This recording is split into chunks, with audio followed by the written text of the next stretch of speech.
Larry Thompson is a former National Principal of the Year candidate and a nationally known speaker and school consultant. He is the developer of the Responsibility Centered Discipline Program. This program helps professional educators to increase student compliance with core beliefs and guidelines while requiring them to take personal ownership of their actions. Larry is also an author.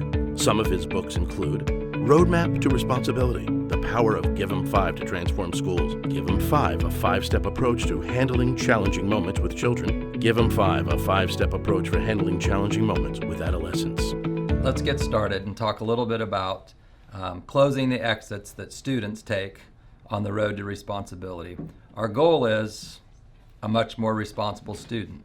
Our goal is kids that can manage their situations, kids that can get themselves to class, kids that can get themselves to do the work. I often ask educators, how many kids in your classroom is it that they can't do the work, and how many of them is it that they can't get themselves to do the work? Not being able to get yourself to do something is different than not being able to do it. And many of our kids that can't do it, we have services and supports built in for those academic needs to rebuild skills that they've missed.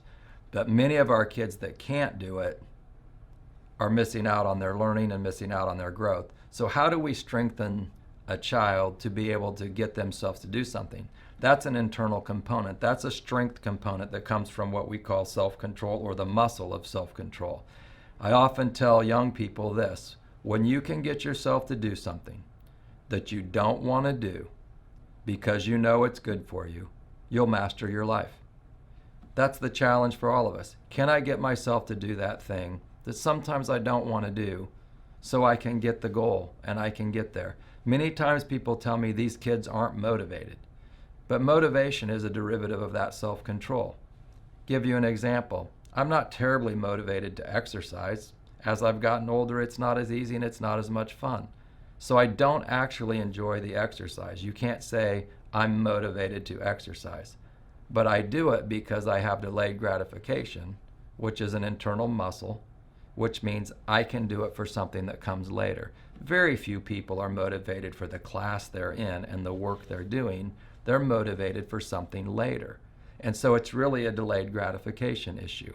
How many of your kids in class can't get themselves to do today's work for the goal they want later? We're going to talk about how you get the brain to work on that muscle and how we get kids to grow. But I want to talk to you through this webinar about the way kids leave that development and the way they leave that growth. And we have to learn how to close those exits so the student can grow.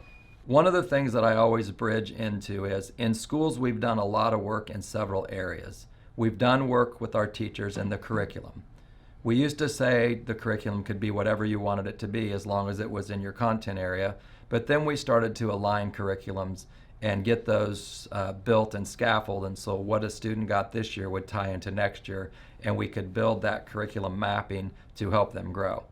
Then we went into instruction, how to help teachers deliver instruction in the best methods, called it best practices. And now we've gotten into assessing. Teachers used to write their own assessments and do their own measuring, and now we've got state standards and national standards, ACT tests, all these things that are the assessments that we're training kids for. The last one is classroom management. These are the areas of growth for our teachers. And my challenge to schools across the nation is that third box of how we do discipline has not kept pace with the growth of what we're doing in the other boxes. And so one of the things we want you to think about is, how do we catch up with what we know about the brain and the research in that last box so it matches what we've learned and what we've helped our teachers with in the other area. The other thing, in teachers' defense, I want to say this: we help people when it comes to curriculum, we help people when it comes to instruction and assessment, but when somebody struggles with classroom management issues or discipline issues in a class, we often say things like, not everybody's cut out to teach. That box is just as teachable and moldable as the others. And we have to have the processes to help our kids do that, or our teachers do that, so they can close the kids' exits. So I want to teach you those exits today. So when you're in a moment and you're coaching somebody, if their brain's taking an exit, you have to understand that and you have to coach it, or you will lose the conversation, and the person will stay on that exit, never developing the ability to sort through their problem and lift the weight of their problem.